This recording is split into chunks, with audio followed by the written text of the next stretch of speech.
Bahkan juga sekarang juga ikut.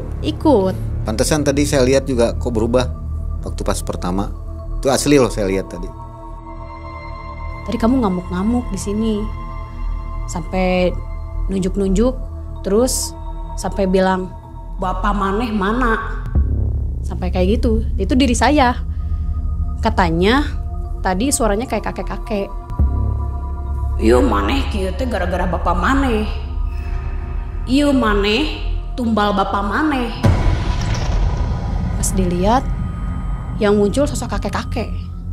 Kakek-kakek, tapi dia kayak gini Mang, ngeliatin saya kayak gitu. Tapi mukanya hancur banget gitu. Saya aja sampai kayak teriak, "Wah!" sampai kayak gitu, kayak ada perempuan cantik banget Mang, cantik banget.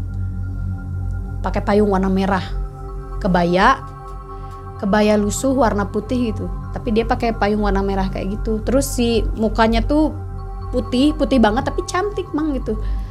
Tiba-tiba si yang perempuan itu tuh ngelihat ke belakang tapi bibirnya tuh senyumnya tuh bukan yang normal Mang. Bukan normal gitu, kayak nyerengeh banget Mang, sampai sini bahkan si mulutnya tuh gitu. Jadi yang tadinya Insan gak takut tiba-tiba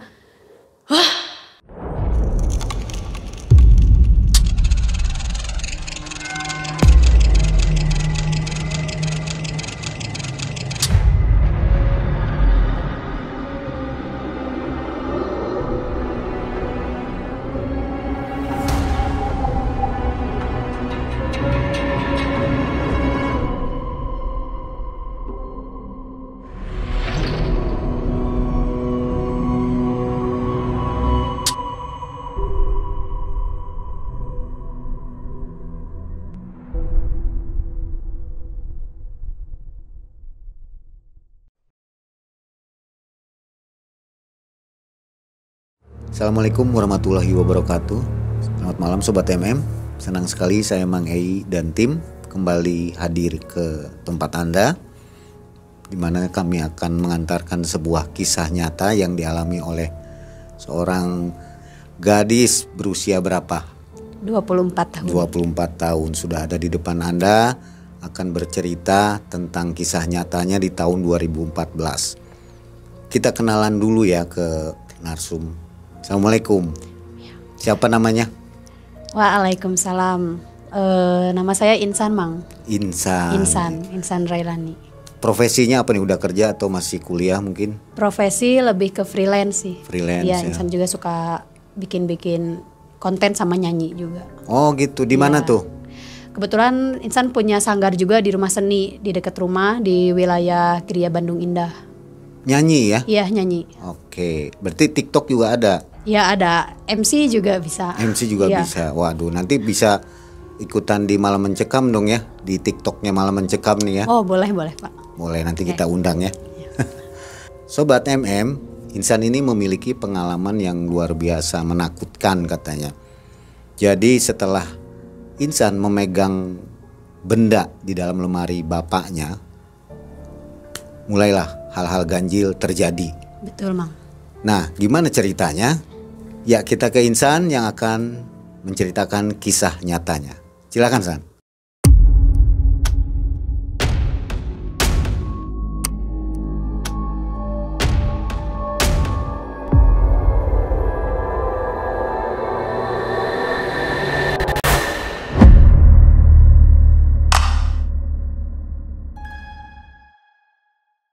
Jadi dulu waktu saya kelas 2 SMP mau ke kelas 3 SMP, Mang. Waktu itu pas saya lagi beres-beres kamar orang tua saya. Kebetulan emang saya yang bagian ngeberesinnya gitu.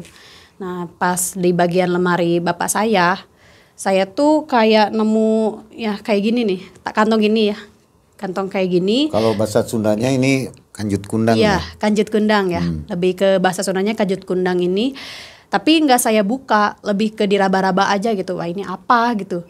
Takut kepunyaan bapak saya penting gitu. Makanya sama saya ditaruh lagi. Nah dari situ saya masih biasa-biasa aja. Masih biasa-biasa di sore hari waktu itu saya sama teman saya di BBM. San kumpul katanya kayak gitu. Kata saya tuh, oh ya sebentar, saya lagi beres-beres rumah dulu.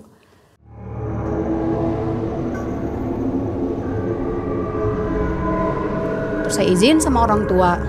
Terus saya dijemput sama teman saya. Di perjalanan masih biasa-biasa aja. Saya sama teman saya lagi ngobrol biasa. Tiba-tiba saya pengen diem gitu, kayak, duh ini gak enak banget, ini bener-bener perasaan gak enak hati banget. Ini kenapa gitu. Nah dari situ saya mulai kehilangan kesadaran. Di situ saya juga nggak inget apa-apa. Tiba-tiba teman saya bilang waktu pas saya udah sadar, San, Cen, kamu tadi sadar nggak? Cen, emang kenapa? Waktu saya bangun ya saya dikasih minum, dikasih minum air hangat kayak gitu. Tadi kamu ngamuk-ngamuk di sini, sampai nunjuk-nunjuk, terus sampai bilang bapak maneh mana? Sampai kayak gitu. Itu diri saya. Masa, kata saya. Terus tiba-tiba kata teman saya teh, katanya tadi suaranya kayak kakek-kakek. Iya maneh kieu teh gara-gara bapak maneh. Iya maneh tumbal bapak maneh. Kalau di artiin Indonesia, ini semua gara-gara kelakuan bapak kamu. Ini semua gara-gara bapak kamu. Pokoknya kamu itu korban dari bapak kamu. Sampai kakak-kakaknya bilang ini, aing hayang panggih jeung bapak maneh. Ngomongnya kayak gitu. Di situ juga saya mulai ngerasa pengen nangis gitu, kayak saya emang kayak gitu. Teman saya sampai kayak gini. Ya San, sampai juga tadi mamanya orang tua saya sampai takut gitu. Sampai tadi mau bawa ustad, sampai mau bawa orang-orang tetangganya gitu kan, udah mau pada datang gitu kan, sampai rame. Itu kejadian pukul 3 kalau nggak salah, pukul 3 sore. Saya masih pengen diem dulu situ dulu karena saya pengen nenangin dulu. Terus tiba-tiba teman saya bilang, hayu San pulang, gak akan bener katanya gitu. Soalnya kamu udah mulai ngelamun, udah mulai kayak pikiran kamu udah mulai kosong, takutnya kejadian lagi itu kejadian yang tadi. Saya diantarin sama 3 orang teman saya ke rumah. Terus setelah saya sampai rumah, saya disambut sama mama saya. Sampai ditanya teman saya, kenapa Insan? Soalnya katanya muka saya pucat. Terus mata saya kayak habis nangis kayak gitu. Teman saya yang nyeritainnya gitu. Perasaan tadi di rumah gak kenapa-napa. Iya Mama Insan, tadi Insan sampai keluar suara kayak kakek-kakek kayak gitu. Sampai ngamuk-ngamuk pengen ketemu bapaknya Insan. Di situ bapak saya belum pulang. Kebetulan bapak saya kerja, pulangnya jam 4:30. Cuman emang kebetulan bapak sayanya ada keperluan, makanya di saat maghrib tuh belum ada. Di situ saya nyampe rumah maghrib dulu. Saya dikasih minum, saya istirahat dulu. Terus mama saya datang lagi, nanya personal ke teman saya, katanya pengen ngobrol tadi Insan kejadiannya kayak gimana. Nah, tiba-tiba bapak saya datang. Terus diri saya itu saya sadar, tapi saya takut lihat bapak saya gitu, kayak nggak mau gitu, saya nggak mau, ini bukan bapak gitu. Bapak saya sampai kayak gini, konon ai teteh, kalau Indonesia kenapa ai teteh gitu kan, nggak mau. Saya sampai teriak-teriak, teman saya sampai ketakutan lagi, katanya nah tadi tapi bukan kayak gini ngamuknya gitu, ini Insan, cuman yang tadi itu kayak bukan Insan kalau tadi mah. Saya di situ masih nggak mau ketemu bapak saya terus di situ diamanin dulu di rumah tetangga. Udah gitu bapak saya datang lagi, teh, ini bapak habis sholat, ini bapak teteh. Tapi di situ saya mulai kayak, oh ya ini raut-raut bapak saya. Jadi si raut wajah bapak saya tuh kayak bentuk binatang. Binatang itu kalau bisa dibilang familiarnya harimau tapi warnanya tuh kayak kuning pucat gitu Mang. Ini bukan bapak saya gitu, tapi bentuk badannya bentuk badan bapak saya. Itu asli ya? Asli Mang. Yang lain juga lihat? Enggak, itu diri saya aja gitu. Soalnya saya aja sampai teman-teman saya pada aneh ke saya, itu bapak kamu gitu, sampai kayak gitu. Kata saya, enggak itu bukan bapak saya. Pas teman-teman saya disuruh pada pulang sama mama saya yang udah mulai tenang. Bapak saya gak mau ketemu saya juga karena emang saya yang minta. Jam 2 subuh mulai suhu badan saya itu naik, panas. Terus kayak demam aja mang, kayak demam panas dingin gitu kan. Duh nggak enak hati, nggak enak hatinya tuh terus-terusan gitu kayak, aduh ini kenapa gitu. Terus di situ teh 2 hari kemudian saya kalau nggak salah sampai nggak masuk sekolah 2 hari. Saya masih panas dingin, suhu panas saya masih, badannya masih tinggi. Sampai ke dokter juga ya masih dikasih obat-obat yang biasa gitu medis. 2 hari kemudian saya ada hujan gitu kan jam 2 subuh gitu. Hujan rintik-rintik kayak gitu. Nah kebetulan posisi kamar saya tuh ada asbesnya tuh kayak ada yang sebagiannya bening. Saya tidur kayak gini, tidur aja sampai nggak enak kayak gini. Tiba-tiba pas saya buka mata saya, jadi di asbes beningnya tuh segini gitu kan di atap kayak gitu. Pas dilihat yang muncul sosok kakek-kakek, tapi dia kayak gini mang ngeliatin saya kayak gitu, tapi mukanya hancur banget gitu. Saya aja sampai kayak teriak wah sampai kayak gitu, kayak astagfirullahaladzim sampai kayak gitu. Mama saya pada nyamperin lagi, kenapa? Mama saya sampai nangis. Diri saya sendiri aja sampai nangis gitu, mang kayak ini kenapa mah gitu, nggak enak gini gitu semenjak kejadian itu teh gitu. Mama saya sampai nanya kenapa? Saya sampai kayak nggak tahu saya juga gitu. Ini bingung mah, rasa takutnya mulai menjadi-jadi gitu. Tadi saya lihat ada kakek-kakek, mukanya hancur banget mah. Terus rambutnya aja sampai panjang segini mungkin si kakek-kakeknya. Soalnya kan karena kayak gini jadi kelihatan banget kan si rambutnya gitu. Terus pas saya lihat lagi udah nggak ada gitu. Akhirnya saya ngeberaniin buat sekolah. Jadi waktu Insan buat ngeberaniin diri sekolah, adik mau nganter juga karena kebetulan kita berangkat ke sekolah yang sama. Waktu itu adik Insan sekolah kelas 1, Insannya kelas 3. Terus adik saya bilang, ya misalnya teh nggak akan kenapa-napa, kamu udah kuat emang, udah mulai tenang. Adik sampai nitipin ke teman saya, nitip ya kakak, takutnya ada kenapa-napa lagi. Itu teman yang waktu itu kebetulan yang kejadian pertama dia ada. Oh iya siap. Saya dianterin sama adik sampai masuk ke kelas. Duduk tuh Insan paling belakang, duduk tuh sama teman sebangku. Duduk di kata teman teh, Insan kamu nggak akan kenapa-napa, ini di belakang. Enggak lah, tenang. Insan udah mulai percaya diri gitu, kayak enggak lah, mau udah sehat, ya udah sembuh Insan gitu. Pelajaran kedua masih aman. Setelah selang istirahat, Insan di situ mulai ngerasa nggak enak lagi perasaan teh. Insan tuh duduk di barisan yang paling pertama di kelas, duduk paling ujung. Di sini ada kayak apa ya, pintu masuk kelas. Kakek itu muncul lagi ngeliatin Insan gitu, kayak kalau istilahnya kayak kurang dijagaan gitu. Wujudnya sama kayak yang waktu malam-malam Insan teriak ke mama. Wajahnya hancur. Wah Insan teriak lagi gitu, kayak sampai ngerasain kelas. Kenapa San? Kenapa? Sampai Insan nggak mau menceritakan mang. Soalnya di situ takutnya Insan malah bikin resah kelas juga. Enggak, saya udah mulai nggak enak badan. Saya pengen ke kamar mandi. Insan cuci muka, mau ambil wudhu kan, sholat. Ambil wudhu. Tiba-tiba pas di pintu Insan mau keluar, itu kakek muncul lagi.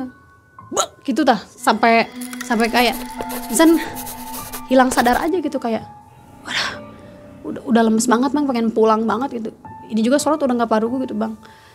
Itu siang hari ya? Iya itu siang hari masalahnya mang. Padahal siang hari gitu maksudnya teh. Mau sholat apa waktu itu Insan? Sholat zuhur. Sampai teman Insan bilang ke adik Insan, kalau tadi Insan teriak di kelas, itu adik kamu, itu kakak kamu. Adik Insan nyamperin, kenapa lagi teh? Itu ada, masih ada. Jadi bener-bener ngeliatin terus mang. Insan juga nggak tahu itu kakek-kakek kepengennya apa gitu. Kepengen Insan tuh kayak kalau misalkan ya mau ngasih tahu ngomong aja gitu. Duh saya salah apa gitu. Nah setelah Insan pulang, akhirnya Insan dipulangin sama guru gitu. Takutnya emang itu halusinasi Insan. Udah Insan pulang aja. Takutnya Insan belum fit, katanya kayak gitu. Kata Insan, oh ya Bu, maaf Insan. Setelah sampai rumah, Mama nanya, kenapa lagi? Gak tahu mah, itu kakek-kakek ngantuin terus Insan. Sampai kayak Insan kemana-mana tuh dituturin terus gitu. Terus besoknya Insan sekolah, itu bukan kakek-kakek lagi Mang. Jadi pas Insan masuk gerbang sekolah, itu kan sekolah jam 7. Kata adik, bismillah lagi. Pas Insan masuk kelas, itu bukan sosok kakek-kakek lagi Mang. Tapi sosok badan besar, badan itu besar, terus matanya tuh merah mencolok, sampai kayak apa ya, ngambai gitu, mukanya ke bawah kayak gitu. Insan di situ kayak masih kaget Mang, soalnya ini bukan sosok yang kemarin Insan lihat lagi. Insan belum ngeh kalau emang ternyata dari semenjak itu Insan memang bisa ngeliat yang kayak gitu. Jadi merasa seperti indigo ya? Iya. Perasaannya seperti itu? Masih merasa ini jadi hal yang suatu apa ya, mulai aneh dari Insan gitu. Pertama kali Insan kayak gini. Itu tapi sosok genderuwo emang nggak apa ya, emang nggak ngeganggu Insan, emang nggak, cuman kayak ngeliatin, udah ngeliatin, tiba-tiba pas Insan mau duduk di tempat yang Insan harus duduk waktu pas mau belajar. Insan sampai bilang ke teman, orang pindah lah, ya kalau misalkan Indonesianya aku pindah dong gitu, minta pindah gitu. Itu kalau nggak salah mau tryout sekolah, mau ujian. Kata temen, ya udah San, karena mungkin di situ juga teman-teman udah mulai pada Insan tuh ada sesuatu. Bahkan Mang sampai Insan tuh kemasukan lagi. Jadi sering banget Insan kemasukan di kelas gitu. Bahkan kayak ngamuk-ngamuk sendiri gitu. Bahkan kalau misalkan teman-teman yang satu SMP sama Insan mungkin mereka bakal tahu kalau misalkan nonton ini gitu. Insan sampai dijauhin, sampai dianggap aneh, sampai Insan nggak punya teman sama sekali kecuali adik Insan. Bahkan teman Insan yang nyaksiin selama Insan waktu dari awal bisa kayak gitu aja, dia ikut ngejauhin Insan gitu. Tapi sampai detik itu Insan lihat bapak Insan tuh masih kayak gitu, masih sosok muka yang kayak gitu Mang, masih harimau kayak gitu kan, harimau yang pucat kuning kayak gitu. Bahkan teman-teman aja sampai, San mana ningali eta teu? San mana ningali eta teu? Jadi kalau misalkan ada orang yang keganggu katanya, jadi teman Insan tuh waktu yang di sekolah sekelas dia bilang ada yang nyentil telinganya katanya gitu. Tapi Insan tahu sosok itu gitu. Siapa yang nyentil memang ada gitu. Memang ada karena wujudnya yang berbeda-beda kan di satu sekolah itu. Jadi si genderuwo itu juga bukan dari bawaan yang memang mau nakutin Insan, tapi emang tempat dari situ. Dari sekolah itu. Terus waktu itu anak kecil ada. Itu sosoknya jelas ya kalau Insan lihat. Jelas, kalau Insan yang lihat jelas. Anak kecil, genderuwo. Meskipun siang hari. Siang hari. Bahkan jadi Insan semenjak sakit itu, Insan nggak boleh keluar setelah maghrib, harus diem di rumah gitu. Karena memang menyiksa diri Insan juga. Dulu Insan sempat ngamuk waktu pas ada istighosah gitu kan, mau menjelang ujian nasional pasti ada istighosah gitu kan, doa bersama. Setelah doa bersama, di situ katanya Insan ngamuk lagi. Ngamuk, bahkan sampai nunjuk-nunjuk teman Insan, bahkan sampai ngedorong teman Insan katanya. Sampai kalau bahasa kasarnya ya Mang, anjing aing mung baturan deui jeung si ieu. Aku enggak mau temenan lagi sama si ini gitu. Sampai teman Insan yang ini tuh mempengaruhi teman-teman yang lain gitu, bahwa tong baturan deui jeung si Insan. Aneh. Wah, eta mah caper weh, cari perhatian hungkul. Sampai guru-guru aja bilang ke murid-murid yang lain bahwa Insan harus dirangkul. Jangan dijauhin, tapi Insan harus dirangkul. Bahkan sampai teman-teman Insan tuh sirik kalau misalkan mungkin Insan lebih dispesialkan sama guru. Sama mungkin teman-teman ada 4 orang yang masih mau nemenin Insan. 4 orang yang masih mau nemenin Insan. Tenang San, sama kita ditemenin. Soalnya di situ Insan merubah nama Mang.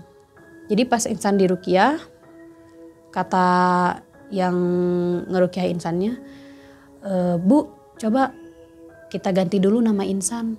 Takutnya emang berat dari nama juga. Emang ini titik utamanya dari bapaknya. Cuman kita mungkin ubah dulu namanya. Supaya lebih kita lihat reaksinya. Akhirnya Insan diganti nama jadi Syifa dulu. Kan Syifa artinya obat juga kan.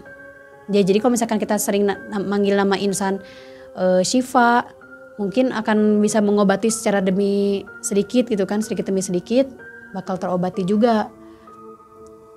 Itu juga Insan menolak keras ya Pak ya, soalnya soalnya Insan juga kayak ngerasa duh malu banget gitu kan kalau misalkan sampai diganti nama, sampai bukan sosok diri Insan banget gitu. Akhirnya Mama Insan menyetujui dulu sama bapak. Ya udah, kita ganti dulu nama si Teteh, katanya gitu. Insan besok Hina ke sekolah, ditemenin sama adik, terus sama teman Insan yang nemenin Insan ruqyah ini, panggil Insan sekarang jangan Insan ya, Sifa katanya gitu. Ada yang ngetawain mang, ada yang naon sih, ini aneh pisan gitu. Digering jual ganti ngaran, cenah katanya gitu. Ya dari sakit sampai ganti nama, apa maksudnya cenah kayak gitu. Bahkan lebih mirisnya di saat Insan ke kantin, sosok yang ngehantuin Insan malah makin banyak mang di saat Insan diganti nama Syifa itu teh gitu. Pernah mang waktu pas Insan mau, jadi dulu sekolah Insan masih ada balong kayak gitu, kolam keru gitu kayak kolam ikan gitu. Kalau ini buat mancing di situ. Dari sosok yang keluar dari kolam ini perempuan mang, perempuan itu emang bener ngelayang mang, ngelayangnya tuh kayak langsung mau nyamperin Insan banget gitu. Insan langsung di situ tutup mata sampai ingat surat-surat yang dikasih yang ngeruqyah Insan. Insan bacaan gitu kan kayak ya Allah saya nggak mau gitu, saya mau menolak gitu. Itu semua langsung buyar semuanya, nggak ada yang makhluk-makhluk yang mau ngedeketin Insan teh. Dan sampai kayak ya Allah di situ Insan masih selamat karena emang di situ kan di Insan pribadi emang pikirannya nggak boleh kosong juga kan di situ. Nah singkat cerita lulus di situ Insan masuk SMA, Insan pengen buka lembaran baru lagi, teman-teman baru, lingkungan yang baru gitu. Yang menurut Insan mungkin akan menerima keadaan Insan yang masih kayak gini. Karena pribadi Insan juga ini nggak tahu Insan sampai kapan kayak gini. Karena menurut Insan dengan Insan diganti nama aja malah nggak merubah apapun gitu. Malah makin menjadi-jadi yang mengganggu Insannya gitu. Setiap Insan jalan, setiap Insan ke warung, setiap Insan main, Insan pasti selalu ngeliat sosok makhluk astral yang berbeda-beda wujudnya gitu mang. Dulu kan kalau udah SMA udah bisa naik motor emangnya. Jadi Insan ngelewatin jalan SOR gitu kan di sini. Insan ngelewatin jalan SOR karena kebetulan emang kalau misalkan mau ke SMA Insan harus ngelewatin jalan itu. Jadi dulu SOR tuh masih posisinya si jalan itu sepi banget mang. Lampu-lampu jalan aja belum pada kepasang. GBLA ya? GBLA. Dulu Insan waktu SMA sekolah siang jam 12. Nah di saat jam 12 itu Insan pas masuk sekolah udah disambut sama makhluk-makhluk yang aneh-aneh mang, bahkan yang belum pernah Insan lihat gitu. Ada perempuan cantik banget mang, cantik banget, pakai payung warna merah, kebaya lusuh warna putih gitu, tapi dia pakai payung warna merah kayak gitu. Terus si mukanya tuh putih banget tapi cantik mang gitu. Insan masuk mau ke gerbang. Nah si sosok yang pakai payung ini tuh di sini, di lapang yang kosong ini. Kebetulan dulu kalau misalkan anak-anak yang kelas 12 sama kelas 11-nya yang pagi, Insan kelas 10 kan. Insan masuknya siang. Jadi pas Insan mau masuk, mau daftar, tiba-tiba si yang perempuan itu tuh ngelihat ke belakang tapi bibirnya tuh senyumnya tuh bukan yang normal mang, bukan normal gitu, kayak nyerengeh banget mang, sampai sini bahkan si mulutnya tuh gitu. Jadi yang tadinya Insan gak takut tiba-tiba nggak mah nggak jadi, kayak nggak mau nggak jadi, ini mah nggak jadi gitu. Soalnya kayak disambutnya tuh kayak kurang aja gitu mah, kayak soalnya si senyumannya tuh sampai sini banget mah, sampai bahkan lebar banget gitu. Sana situ kayak aduh ini udah nggak tenang banget mah gitu. Akhirnya Insan sama mama diputuskan buat pindah ke sekolah ini yang lebih jauh dari teman-teman Insan yang sebelumnya, karena kebanyakannya mungkin teman-teman Insan yang sebelumnya masuk ke SMA yang ini, yang itu gitu. Mama milih buat ke SMA ini biar Insan lebih diperlakuin dengan baik juga gitu. Biar lebih, kata mama, biar kamu bisa beradaptasi lagi lebih baik, kata mama kayak gitu. Bahkan Insan sampai tahu Mang, si sosok perempuan ini kenapa dia diamnya di situ gitu. Sobat MM, saat ini tim Malam Mencekam telah meluncurkan produk merchandise berupa t-shirt eksklusif. Banyak ragam yang bisa sobat miliki. Semua bertema horor tentunya, dengan bahan berkualitas yang nyaman untuk dipakai. Jika berminat, dapat diperoleh via WhatsApp atau Tokopedia. Segera miliki dan jangan sampai kehabisan.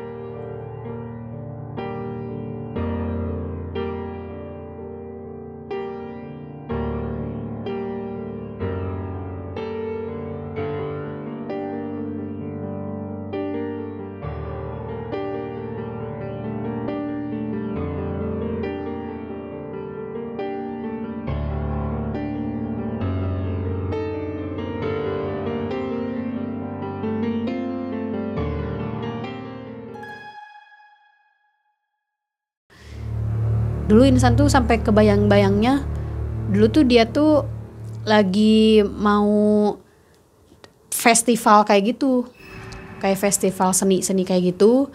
Karena lebih ke kayak zaman dulu banget Mang, kayak zaman 70-an mungkin, soalnya kebayanya tuh emang kebaya yang bener-bener jadul banget tapi lusuh banget. Terus si payungnya aja kayak payung bersejarah banget gitu Mang, karena beda ya payung-payung kayak zaman-zaman sekarang gitu Mang. Karena itu emang kayak tempo jadul banget gitu. Jadi ada festival kayak gitu, dan Insan juga nggak tahu dia tiba-tiba nginduknya di situ, Insan nggak tahu.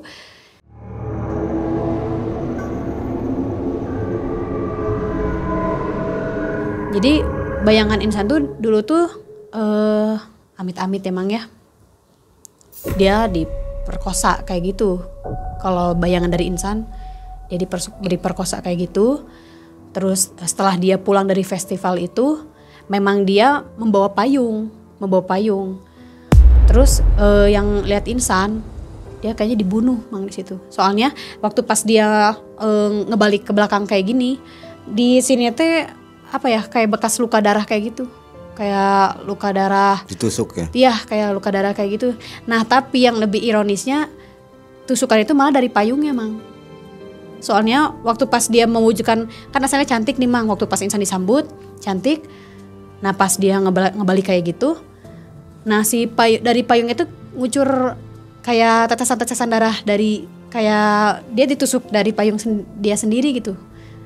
Sempat komunikasi dengan sosok itu? Kalau untuk komunikasi Insan belum Mang, kalau sama yang sosok perempuan ini, karena memang kayak dia tuh cuma ngatin bayangannya aja gitu. Kayak dia teh lagi jalan setelah pulang dari festival, dia jalan, terus dia kayak dicegat sama banyak laki-laki. Laki-laki malah itu laki-lakinya bukan pemuda Mang, kayak umuran 30-an gitu loh, umuran 30-an kayak gitu. Karena memang sosok si perempuan ini tuh emang dulu di zamannya di kampung itu kayaknya dia cantik banget Mang, kalau yang Insan tangkap. Jadi kayak dia tuh memberikan energi di mana dia teh ngeliatin bayangan di mana dia bisa sampai sini gitu, masa lalunya dia gitu Mang. Sampai Insan itu kata mama Insan sampai nggak bisa digimana-gimanain gitu Mang. Malah Insan, kata mama Insan tuh waktu di saat Insan ngebayangin itu, Insan itu berdiri Mang, tapi ngeliat ke arah bagian si perempuan itu. Nah ini Insan sekolah di situ, diterima di sekolah itu Mang. Akhirnya Insan mencoba untuk menjadi anak yang normal, anak yang Insan nggak memiliki apa-apa gitu. Insan mulai bisa menerima bahwa insan punya sesuatu yang spesial yang mungkin beberapa orang yang nggak punya. Tapi insan di situ bertekad untuk kayak saya bisa jadi kalian gitu.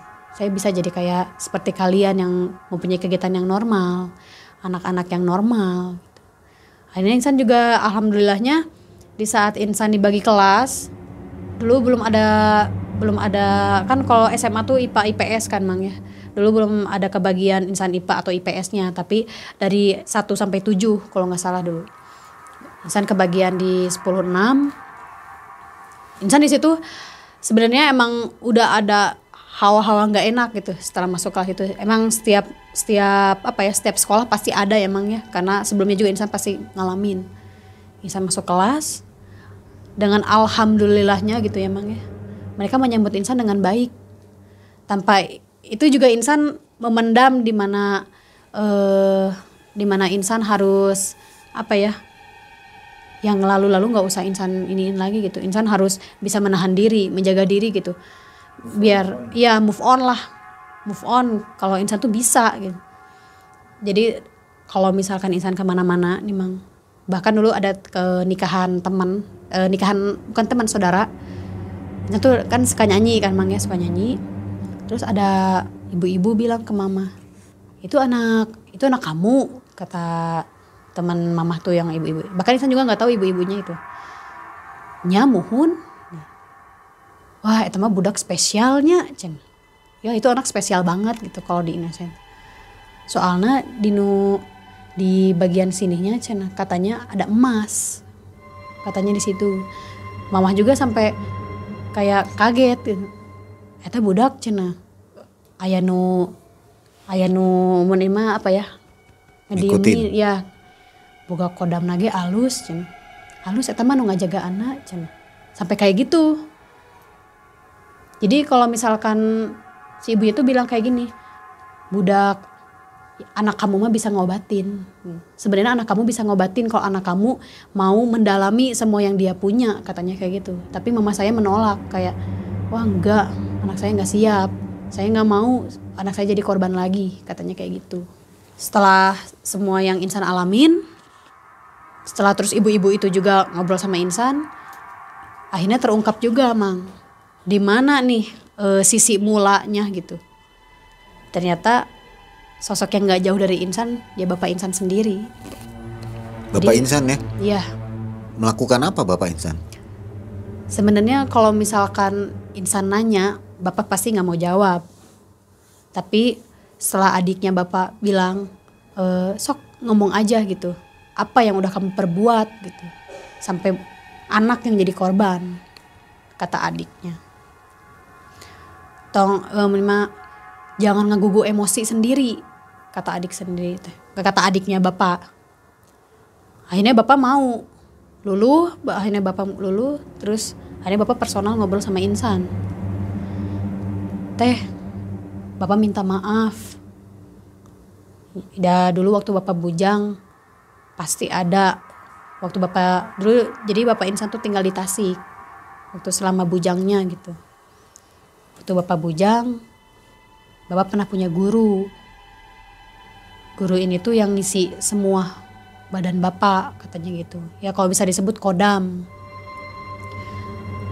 Jadi teteh kata bapak insan, teteh wadah cocok buat kodam bapak selanjutnya, katanya kayak gitu.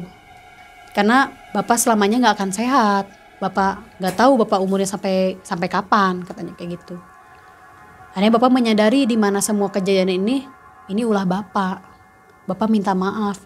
Tapi ini nggak semuanya buruk teh. Yang kamu alamin selama ini nggak semuanya buruk. Bahkan yang kamu alamin baiknya pun kamu rasain sendiri.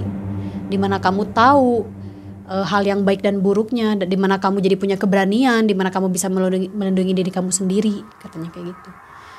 Insan akhirnya nanya, ngeberaniin, emang kodam bapak apa? Teteh dulu suka nyaksiin bapak enggak? Jadi dulu gini Mang, waktu insan kecil sama adik insan, bapak tuh kalau misalkan tiap pulang nyambut anak tuh enggak gimana ya, enggak yang Nggak gitu bang. Jadi wah pasti gitu terus bang kalau misalkan tiap nyambut anak teh. Wah seperti kayak gitu. Tapi di situ Insan belum bisa lihat apa-apa ya emangnya. Ya kayak bercanda aja Insan bikinnya gitu. Bahkan sampai Insan berpikirnya Bapak apa ya?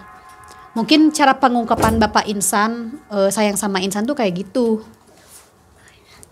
Akhirnya waktu pas malam-malam sering kedengar suara kayak cakaran gitu mang, cakaran kerak kerak kerak gitu. Di rumah tuh? Di rumah, nggak di tembok, nggak di lemari. Bahkan kalau yang lebih jelas tuh di lemari, kerak kerak gitu. Tiap malam. Tiap malam.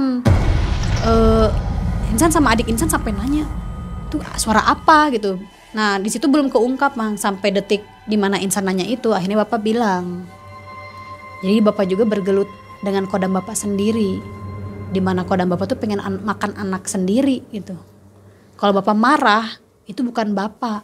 Bahkan gini mang, ini mau percaya atau enggak ya mang ya, kalau tiap Bapak saya mukul itu langsung biru mang. Makanya itu kalau pelan biru, tangan Insan tuh sampai biru gitu, sampai kayak Bapak Insan tuh takut gitu buat ngelawan diri sendiri gitu. Soalnya takutnya anak yang jadi korban sama istri gitu. Soalnya kalau tiap Bapak Insan kerawak-kerawak gitu, itu kayak meminta sesuatu gitu mang. Saya juga nggak tahu mang kalau misalkan minta sesuatunya itu apa. Nah akhirnya setelah Insan beranjak dewasa, Insan menginjak yang tadi kembali ke cerita awal 2014 itu, mungkin menurut kodamnya Bapak wadah Insan tuh udah siap, tapi diri Insannya yang nggak siap gitu. Jadi kata Bapak, nah ini tuh nggak ada sangkut pautnya sama kakek ini mang. Ternyata kakek itu tuh emang yang ngikutin Insan. Jadi si kakek ini tuh nggak suka sama Bapak Insan gitu. Dari Insan umur 9 bulan, ternyata kakek ini tuh yang sering nemenin Insan gitu. Dimana di saat kodam Bapak mau masuk ke Insan, kakek ini yang nempal gitu. Iya kayak nempal gitu. Oh iya mah budak orang gitu. Cuman kakek yang sayang sama kamu. Tapi ternyata setelah Insan nanya yang ke Bapak, itu kakek jahat juga. Sama seperti kodam Bapak. Cuman kalau kodam Bapak itu dilindungi sama Bapak yang punya. Saling berebut juga mang gitu. Insan juga nggak tahu diri Insan apa yang spesial harus direbutin gitu mang. Sampai bingung, aduh kok sampai segitunya gitu. Nah sebenarnya Insan juga sampai sekarang punya kodam sendiri mang. Ngerasa. Setiap Insan ngaca pun bukan diri Insan mang. Bisa dibilang disebut Putri Kencana aja ya mang ya. Putri Kencana namanya. Berkomunikasi, alhamdulillahnya berkomunikasi sampai juga. Sampai sekarang. Jadi selalu ikut kemana Insan pergi? Kemana Insan ikut. Bahkan Bapak Insan pun takut sama Insan. Bukan takut dalam artian Bapak Insan takut sama anak sendiri, enggak. Bapak Insan menjaga Insan gitu. Jadi setelah Insan kayak di Ruqyah gitu. Nah setelah kelas 2 SMA ini, Insan mau memutuskan untuk ditutup mata batinnya. Akhirnya sama Bapak Insan sendiri, Insan ditutup mata batinnya.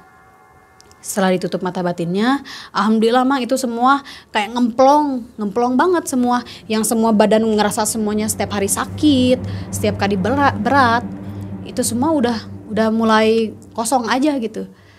Nah di saat malam Jumat pas banget malam Jumat, Insan ngaca, ya setelah mandi kan Insan ngaca, kok ini muka cantik banget gitu mang, kayak ngerasa ini muka cantik banget gitu. Terus di sosok si kaca itu tuh ngomong mang, tapi muka Insan masih muka Insan. Saya yang bakal jagain kamu.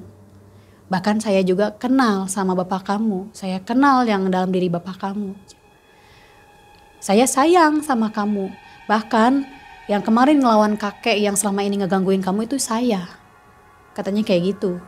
Kata Insan gini, saya nggak keberatan kalau misalkan bisa dibilang Putri mau diam di saya juga, saya nggak keberatan. Tapi saya minta untuk hal positifnya aja. Saya nggak mau untuk hal yang negatifnya. Karena saya nggak mau lagi untuk merugikan hal-hal yang di sekitar saya, termasuk Insan gitu. Dia bilang, saya bakal ikutin semua kemauan Insan. Tapi saya juga minta buat Insan untuk terus jaga emosi Insan, stabilkan. Jadi kalau bisa dibilang, kalau Insan udah mulai naik emosi mang, itu bukan Insan yang marah gitu. Bahkan juga sekarang juga apa ya? Ikut. Pantesan tadi saya lihat juga kok berubah waktu pas pertama kali aja ketangkap kamera. Tadi saya lihat kenapa berubah wajahnya. Itu asli loh saya lihat tadi. Walau alam ya. Iya. Ya, kalau Bapak sekarang berubah nggak? Alhamdulillahnya ya itu karena kodam yang Insan milikin sama yang kodam Bapak milikin, Bapak juga alhamdulillahnya udah bisa mengontrol apa yang dalam diri dia gitu untuk melindungi, terutama untuk Insan. Karena Bapak juga nggak mau anak-anak yang lain juga kena, tapi sebenarnya mah anak-anak yang lainnya nggak akan karena udah Insan. Nah alhamdulillahnya Bapak enggak, cuman kalau misalkan Insan marah, Bapak Insan marah, itu kita kayak apa ya Mang? Perang batin aja gitu Mang, dimana malah kadang Bapak Insan takut juga sama Insan gitu. Soalnya sosok yang cantik ini, si Putri ini teh kadang malah kayak urang ge wani ka Bapak maneh gitu bilangnya. Bapak maneh ge bisa didahar ku urang. Kalau misalkan Indonesianya tuh saya juga berani sama bapak kamu, bahkan bapak kamu pun bisa dimakan sama saya, kayaknya gitu. Ini Insan nyaman dengan si Putri sekarang? Alhamdulillah nyaman. Atau ada keinginan untuk dilepas? Sebenarnya Insan pribadi juga, Putrinya aja sampai nanya ke Insan, kamu keberatan gak kalau saya misalkan terus ikutin kamu? Pribadi Insan sih untuk selama ini Insan gak merasa terganggu untuk adanya Putri di dalam diri Insan gitu. Soalnya Insan juga ngerasanya Insan nyaman sama Putri gitu. Soalnya nggak menghalangi di mana Insan mau aktivitas, di mana Insan mau sholat, mau ngaji pun dia ikut, aman aja gitu Mang. Ya mudah-mudahan terus jadi baik ya. Kalau memang sudah nggak enak mungkin ada cara seperti di ruqyah atau mungkin ya. Ya tapi itu kan kembali ke Insan ya. Ya terima kasih loh ceritanya sangat baik dan memberi contoh untuk kita bahwa seorang siapapun kalau menuntut ilmu ya baik itu hitam atau putih, hati-hati terhadap keturunan ya. Apalagi sudah punya anak atau istri. Jadi jangan main ego sendiri kata betul. Insannya. Baik itu saja yang mungkin saya bisa pesankan untuk sobat semua. Dan kalau sobat suka dengan kisah-kisah nyata dari Insan, komentar di bawah ya. Insan masih ada cerita yang lainnya seperti ketemu dengan kuntilanak merah atau ketemu tukang bakso mungkin ya. Tukang bakso. Ya. Silakan komentar di bawah. Insan terima kasih. Mudah-mudahan sehat selalu. Amin. Dan tetap dalam lindungan Allah Subhanahu wa taala. Amin. Sobat juga ya yang di rumah, semoga rezekinya banyak dan selalu sehat. Saya akhiri Mang Ai dari studio. Wabillahi taufiq wal hidayah. Wassalamualaikum warahmatullahi wabarakatuh. Waalaikumsalam warahmatullahi wabarakatuh.